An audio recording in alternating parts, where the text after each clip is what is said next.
Hi friends, ഇന്ന് നമ്മളൊരു cooking video ആണ് ചെയ്യാൻ പോകുന്നത്.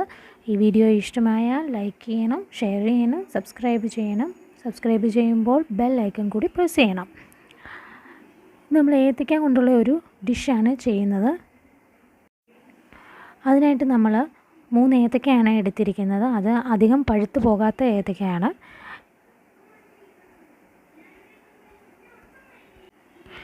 ഈ ഏത്തയ്ക്ക രണ്ടായിട്ട് മുറിച്ച് നമുക്ക് കുക്കറിൽ വെച്ച് വേവിച്ചെടുക്കണം.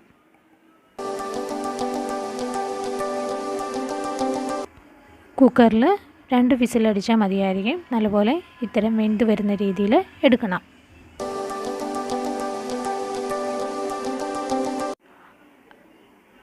ഏത്തയ്ക്കയുടെ തൊലി പൊളിച്ച് മാറ്റിയതിന് ശേഷം അതിനെ രണ്ടായിട്ട് മുറിച്ച് അതിൻ്റെ നടുക്കുള്ള ആ നാര് എടുത്ത് കളയണം. ഒരല്പം ചൂടാറുന്നത് വരെ നമുക്ക് വെയിറ്റ് ചെയ്യാം. ആ സമയം കൊണ്ട് നമുക്ക് അതിൻ്റെ അകത്ത് ഫില്ലിങ് തയ്യാറാക്കാം. ഒരു പാൻ അടുപ്പിൽ വെച്ച് അതിലേക്ക് കുറച്ച് തേങ്ങയും ഒരു നുള്ള ഏലക്കാപ്പൊടി, അല്പം പഞ്ചസാര ഇവയെല്ലാം ഇട്ട് നമുക്ക് വറുത്തെടുക്കാം. അതിൽ നമുക്ക്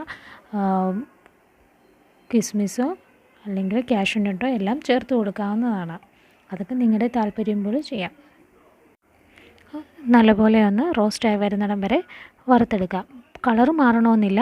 അതിൻ്റെ തേങ്ങയിലെ വെള്ളമെല്ലാം വറ്റി വരുമ്പോഴത്തേക്കും നമുക്ക് നിർത്താം.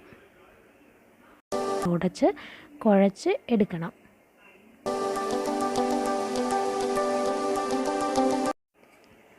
നമ്മൾ ഈ ഏത്തയ്ക്ക നല്ലപോലെ കൈകൊണ്ട് കുഴച്ചെടുക്കണം. ഒട്ടും കട്ട ഉണ്ടാകാൻ പാടില്ല. കട്ട ഉണ്ടായാൽ പൊട്ടിപ്പോകും. അതുകൊണ്ട് നല്ലപോലെ കുഴച്ചെടുക്കണം. എന്നിട്ട് നമ്മുടെ കയ്യിൽ ഒരല്പം ഓയിൽ തേച്ചിട്ട് നമ്മൾ അതിനെ ഒന്നും കൂടെ നല്ലപോലെ പരത്തിയെടുക്കണം. എന്നിട്ട് അതിൽ ഫില്ലിങ് വെച്ച് ഷേപ്പാക്കി എടുക്കാം.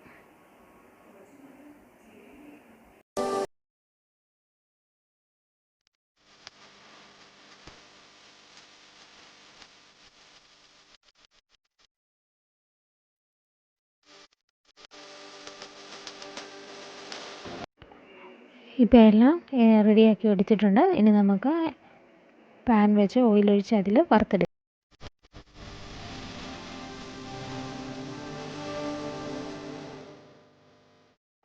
ഒരു സൈഡ് ബ്രൗൺ കളറായി കഴിയുമ്പോൾ മറിച്ചിട്ട് കൊടുത്ത് എല്ലാ സൈഡുകളും ഒരുപോലെ ബ്രൗൺ കളറാക്കി എടുക്കണം.